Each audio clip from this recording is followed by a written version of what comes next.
মই আজি আপোনালোকলৈ মোৰ শ্ব'ৰুমত থকা 6x6.5 বেড কেইখনমান দেখাইছোঁ। এয়া চাওক, এইখন কিং চাইজৰ বেড হয় দেই। এইকেইখন তিতা চপা কাঠেদি বনোৱা হয়। ডিজাইনটো চাওকচোন কেনেকুৱা লাগিছে, একদম ইউনিক ডিজাইন হয় এখন বিচনা, দেখিবলৈ বহুত ভাল লাগে। তাকে আপোনালোকে কমেণ্ট কৰি জনাবাচোন কেনেকুৱা লাগিছে। কিং চাইজৰ বেড হয়। এইখন এখন চাওক, ভালকৈ চাওক, আকৌ এবাৰ দেখাইছোঁ। এইখন ডিজাইনটো চাওকচোন, ভাল লাগিলে আপোনালোকে কমেণ্ট কৰি জনাব দেই।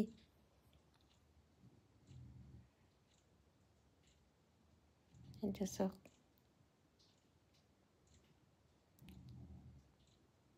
আৰু এয়া এখন কিং চাইজৰ বেডেই হয়। হোৱাইট পলিচ কৰা আছে মাজে মাজে, আৰু ৱালনাট হোৱাইটত পলিচ কাপোৰ দিয়া আছে হেডত। আৰু এই ডিজাইনটো চাওক, লেগ চাইডৰ ডিজাইনটো অকণমান দেখাই দিছোঁ। কেনেকুৱা লাগিছে আপোনালোকে